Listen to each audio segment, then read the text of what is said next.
Welcome back student. जैसे कि आप जानते हैं आज हमारी क्लास नंबर 6 है 11th अकाउंटेंसी की, और जिसके अंदर हम बेसिक टर्म पार्ट 3 कर रहे हैं। ज़्यादातर बेसिक टर्म आपकी हो चुकी हैं। आज कुछ बची हुई बेसिक टर्म पे हम बात करेंगे और उसके बाद हम प्रैक्टिकल क्वेश्चन की ओर चलेंगे। चलिए आज हम थोड़ा सा बुक के थ्रू उनको पढ़ लेते हैं। छोटी छोटी सी बेसिक टर्म है, बहुत आसान सी हैं, उनको हम रीड आउट करके समझ लेते हैं। बेसिक जो आपकी बहुत मेजर बेसिक टर्म्स थी जो आपको समझनी बहुत ज़्यादा जरूरी थी, वे आप समझ चुके हैं। बाकी बेसिक टर्म्स कुछ आप समय के अनुसार खुद सीख जाएंगे जैसे जैसे हम आगे बढ़ेंगे। तो जितना आपके लिए इम्पोर्टेंट है मैं उतना आपको डिस्कस कराते चल रहा हूँ। चलिए आज की बेसिक टर्म हमारे हिसाब से बुक में तो 14 है, लेकिन आपकी जो भी मैंने पढ़ाई है आपको सिर्फ उतनी करनी है फिलहाल के लिए। आप उसी हिसाब से इसका नंबर डाल लेंगे नोटबुक में और इसको नोट डाउन कर लेंगे। हम बात करते हैं परचेज की। ये परचेज क्या होता है, ठीक है। बेसिकली परचेज का मतलब एक खरीदना होता है, ग्रामर में जो इसका मीनिंग होता है। लेकिन खरीदने से बिजनेस में क्या रिलेटेड है, देखिए the terms purchase is used for an account to record purchase of goods, ठीक है, और raw materials for resale. That is the key point of this major terms. This basic term क्या, resale मैंने आपको पहले भी बताया था। एक होता है आपका गुड्स, ठीक है, क्या होता है बेटा गुड्स, और एक होती है आपकी परचेज, एक होती है एसेट। इन तीनों को थोड़ा सा डिफरेंशिएट करके पढ़ना, नहीं तो आप जब जनरल एंट्री करेंगे तो आप जैसे वहां लिखा मशीनरी परचेज, तो आप उसे परचेज नहीं सोचेंगे, मशीनरी परचेज कर ली, राइट। तो क्या होता है वहां पर मशीनरी परचेज लिखा तो रहेगा लैंग्वेज में, वहां पर परचेज का मतलब होगा उसको खरीदने से।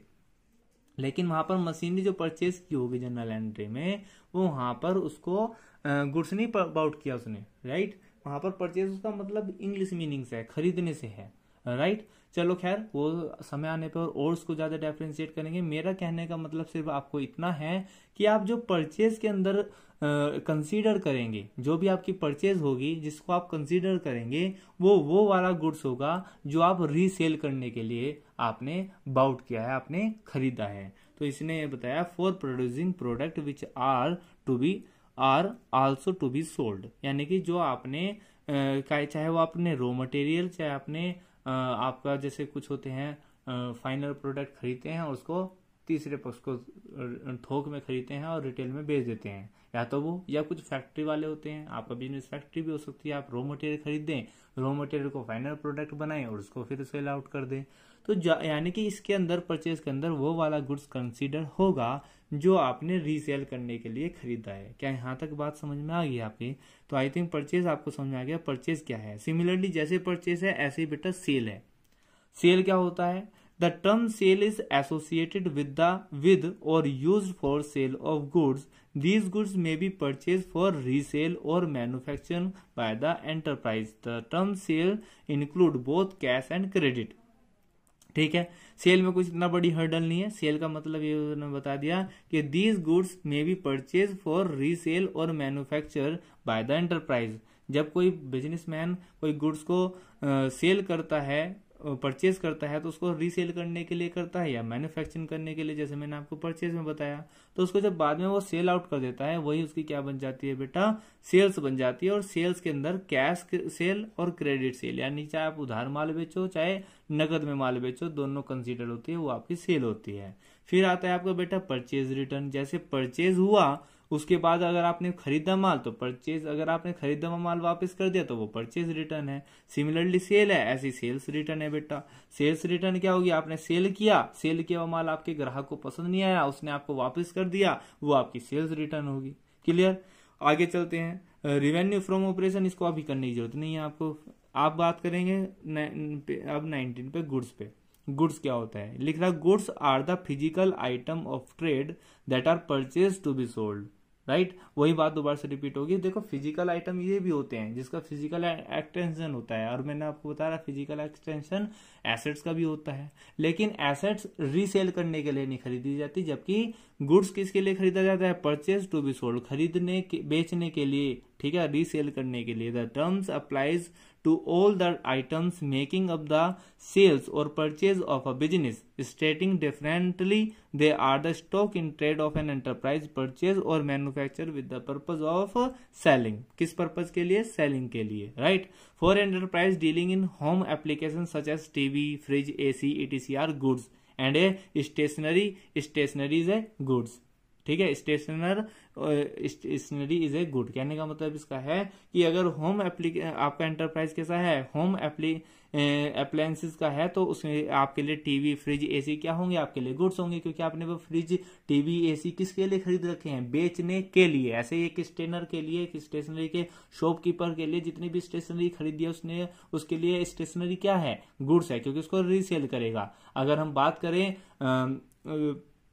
एक कपड़े के शोरूम की और उसने सपोज करो एसी खरीदी, तो उसकी उस टाइम पे एसी उसकी गुड्स नहीं होगा, क्योंकि एसी उसने खरीदने के लिए नहीं बेची। एसी उसने किसके लिए खरीदी? ताकि ग्राहक को एक फैसिलिटी दी जाए। उस टाइम पे एसी उसके लिए क्या होगी? एसेट होगी। तो इसी डिफरेंस की बात कर रहा था मैं आपको समझाने के लिए। आई होप आप समझ गए होंगे, राइट। फिर आता है बेटा स्टॉक। स्टॉक क्या होता है? देखिए, जो आपने गुड्स खरीदा तो जाहिर सी बात आपने उसको एकदम तो सेल नहीं हो जाता। जितना भी आप माल खरीदते हो बेचने के लिए, तो वो आपका ऐसा तो यानी कि सारा ही सेल आउट हो जाता है, खरीदा एकदम एक हाथ खरीदा एक हाथ बेच दिया, नहीं जी। आप उसको गोदाम में भी रखना पड़ता है। तो जो गोदाम में आप स्टॉक बना के रखते हैं ताकि आने वाले समय पे जो भी कोई कस्टमर की तरफ से आपकी डिमांड आए, आप उसको एकदम से पूरी कर पाओ, तो उसके लिए आपको स्टॉक बनाना पड़ता है गोडाउन में। तो ऐसे ही स्टॉक ये वही चीज होती है, इसमें और बेसिकली समझने के लिए ज्यादा कुछ है नहीं। बात करते हैं ट्रेड रिसीवेबल, ट्रेड पेबल्स। ये समय आने पर मैं आपको बताऊंगा। Cost, voucher, discount. देखो, डिस्काउंट अच्छी चीज है, आप डिस्काउंट समझ सकते हैं, इसको आप नोट डाउन करेंगे। डिस्काउंट, देखो डिस्काउंट क्या होती है आपको बेसिकली पता है, सब समझते हैं बेसिक टर्म में, नॉर्मली लैंग्वेज में अपनी, कि डिस्काउंट क्या होती है? छूट होती है। यानी कि जब आप कोई माल खरीदने चाहते हैं तो आप क्या चाहते हो कि कोई माल आपको थोड़े कम पैसे में मिल जाए, राइट। तो जब आप कोई जैसे कपड़े खरीदने गए दुकान पर, तो कपड़े वाले ने सपोज करो कोई आपको शर्ट जो है आपको 1200 की बताई, आपने कहा 1200 नहीं भैया, हमारे पास तो 1000, आप 1000 ले लीजिए, ठीक है। तो आपने बार्गेनिंग करी, तो उसने कह दिया ठीक है भैया ले जाइए आप। तो क्या करा उसने? आपको छूट दे दी 200 रुपए की। तो बेटे उसने तो छूट दी और आपको छूट मिली, ध्यान से देखना। उसने तो डिस्काउंट अलाउड करी, आपने डिस्काउंट रिसीव्ड करी। से इसी तरह बिजनेस में भी डिस्काउंट रिसीव्ड भी होती है और डिस्काउंट अलाउड भी होती है। तो आप अपने ग्राहकों को छूट दे भी सकते हैं और आप अपने जिससे आप माल खरीदे हैं, जिसके आप कस्टमर है, उससे डिस्काउंट रिसीव भी कर सकते हैं। तो बेसिकली आपको फिलहाल इसमें इतना समझना है। उसके दो टाइप होते हैं जो आपको बहुत ध्यान से समझना है। ये दो टाइप की होती है, एक तो ट्रेड डिस्काउंट बेटा और एक होती है कैश डिस्काउंट। ये समझ लेना। तो ट्रेड डिस्काउंट क्या होती है बेटा, मैं आपको एक लाइन में बता दूं। ट्रेड डिस्काउंट जो होती है बेसिकली सेल्स को इंक्रीज करने के लिए होती है। आप इतना ही लिख देंगे ना, बस काम चल जाएगा। ट्रेड डिस्काउंट किसके लिए होती है बेटा? ट्रेड डिस्काउंट होती है सेल्स को बढ़ाने के लिए। जैसे मैंने आपको भी एग्जांपल दिया दुकान का। आपने जब कपड़े वाले के पास गए तो कपड़े वाले से आपने कहा 1200 की नहीं 1000 रुपए की शर्ट दे दीजिए, हम खरीद लेंगे। तो उसने उस टाइम पे आपको कहा ठीक है जी 1000 रुपए में ले जाइए। तो उसने वो 1000 रुपए में जो 200 रुपए आपके छोड़े, उसने वे क्यों छोड़े बताइए? उसने छोड़े ताकि वो शर्ट बिक जाए। तो सेल्स को बढ़ाने के लिए होती है, उसको बोलते हैं ट्रेड डिस्काउंट। और सबसे ज्यादा ध्यान रखने वाली बात इसमें यह है कि ट्रेड डिस्काउंट को रिकॉर्ड नहीं किया जाता, राइट। ट्रेड डिस्काउंट को रिकॉर्ड नहीं किया जाता, ठीक है। जनरल एंट्रीज में या वैसे भी अकाउंटिंग में इसको रिकॉर्ड नहीं किया जाता। बात करते हैं कैश डिस्काउंट की। तो कैश डिस्काउंट क्या होती है बेटा? कैश डिस्काउंट होती है, cash discount is the discount allowed for the timely payment of due amount. That means कहने का मतलब हो सकता है कि कैश डिस्काउंट बेसिकली इसलिए दी जाती है ताकि जो सामने वाले पे पेमेंट ड्यू पड़ी है वो जल्दी से रिकवर हो जाए। ये कैसे होता है इसको भी आप बेसिकली समझिए, आप प्रैक्टिकली समझिए। अगर आपके पास सपोज करो आपने किसी को 50,000 रुपए दे रखे हैं और वो आपके 50,000 रुपए दे ही नहीं रहा, बहुत समय हो गया, बहुत टाइम हो गया, वो 50 रुपए दे ही नहीं रहा, बिल्कुल दे नहीं रहा। आपने कहा दे दे, उसने कहा अगले मंगलवार, अगले महीने, अगले साल, 2 महीने बाद अब ये दिक्कत आ गई। और फाइनली आप ये समझ सकते हैं कि आप उससे आपके बहुत अच्छे संबंध है, आप उससे लड़ाई नहीं कर सकते, आप उसको कोर्ट में ले जा सकते, आप उसकी कंप्लेन नहीं कर सकते। इसी तरह बिजनेस में भी होता है। बिजनेस में भी आपके कुछ कस्टमर ऐसे होते हैं जिनसे आप लड़ नहीं सकते, या फिर वे आपको पता है वे पैसे दे तो देंगे लेकिन थोड़ा समय लेंगे, और आप उनसे चाहते हैं जल्दी से उनको जो आपने उसने पैसे ले रखे हैं वो जल्दी से पैसे दे दे, तो आप उसको डिस्काउंट दे सकते हैं। कैसे? जैसे कि आपने अपने फ्रेंड को बोला जिसको आपने 50,000 रुपए दे रखे थे कि एक काम कर, अगर तू मुझे आज रात के 12 बजे तक अगर तू मुझे 50,000 रुपये मेरे देता है, उसके 50,000 के बदले 40,000 रुपये दे दे, तो मैं तुझसे 10,000 रुपये नहीं लूंगा। तो वो क्या करेगा? जुगाड़ करेगा कहीं ना कहीं से 40,000 रुपये 50 के बदले 40 देने पड़ रहे, या 30 मान लीजिए आप 30 देने पड़ रहे, तो वो जल्दी से कहीं ना कहीं अरेंज करेगा और 30,000 रुपये आपको पेड आउट कर देगा कि मुझे ज्यादा के बदले कम देने पड़ रहे हैं। सिमिलरली बिजनेस में भी होता है। बिजनेस में अगर आपका पैसा फंसा हुआ है या फिर आपको कस्टमर को अट्रैक्टिव ऑफर्स देने हैं, तो आप क्या करते हैं, उनको कुछ कम अमाउंट लेकर क्या कर लेते हैं, उनको डिस्काउंट दे देते हैं। तो उसी तरह का डिस्काउंट को बोलते हैं बेटा कैश डिस्काउंट। आई होप आपको ये बात समझ में आ गई होगी, और इसको ध्यान रखना, it is recorded of the book of account both the parties. ठीक है, इसको दोनों पार्टीज में इसको रिकॉर्ड किया जाता है। ठीक है, अब आते हैं नेक्स्ट टर्म पे। नेक्स्ट टर्म क्या होती है बेटा? आपकी बैड डेट्स। इसको आप इसी से को रिलेट करके समझ सकते हैं और बहुत अच्छी है। बैड डेट्स क्या होते हैं बेटे? बैड का मतलब होता है बुरा और डेट्स का मतलब होता है उधार। तो बुरा उधार, ठीक है। और एक होता है डेटर्स। डेटर होते हैं जो पैसा देंगे। अब इतना डेप्थ में जाने की जरूरत नहीं है, मैं आपको इसको ऐसे ही समझा देता हूँ। बैड डेट्स, देखो उधार होता है, डेट्स का मतलब ऋण होता है, लोन होता है। तो बैड डेट्स कैसे होते हैं? बैड डेट्स ऐसे होते हैं, चलो उसके बाद इसकी डेफिनेशन पढ़ लेते हैं। कहता है bad debts is the amount of to the business that is return of because it has become irrecoverable. It is a loss for the business and it's debited to profit and loss account. इसने बताया business में कुछ चीजें ऐसी होती हैं, जैसे आपने किसी को उधार माल बेच दिया बेटा। जब आप कोई किसी भी चीज को उधार बेचोगे तो जाहिर सी बात है वो आपको पैसे देने का वादा करा होगा उसने कि थोड़े दिनों बाद वो आपके पैसे रिटर्न कर देगा, लेकिन हुआ क्या, उसने पैसे रिटर्न नहीं करे। तो कुछ ऐसे देनदार होते हैं, या फिर आपने किसी को पैसे कैसे उधार दिए थे, उसने पैसे देने से मना कर दिया, ठीक है, और वो बैड डेट्स की श्रेणी में आ जाता है, वो बैड डेट्स हो जाता है। तो जो आपने बैड डेट्स हो गए, जो आपने उस साल आपको पैसे रिकवर नहीं हुए, जो पैसे रिकवर होने थे से 2020 के 31 मार्च तक आपको क्लियर होने थे, आपको रिसीव होने थे, लेकिन नहीं हो पाए, इररिकवरेबल हैं, जो रिकवर नहीं हो पाए, उन्हीं को क्या बोलते हैं? Bad debts. एक ऐसा पैसा जो पैसा आपको मिलना था लेकिन नहीं मिला, राइट, वो हो गया आपका बैड डेट्स। बैलेंस शीट क्या है, इसको अभी छोड़ दीजिए। चलिए और क्या देखते हैं? Debit credit depreciation. जी हाँ, आप थोड़ा सा डेप्रिसिएशन को भी समझ लीजिए, या चलिए छोड़िए डेप्रिसिएशन, चलो समझा ही देते हैं डेप्रिसिएशन भी। वैसे आने वाले टाइम पे पूरा चैप्टर आएगा आपके यहाँ पे डेप्रिसिएशन का, थोड़ा सा बता देता हूँ यहाँ पे डेप्रिसिएशन क्या होता है।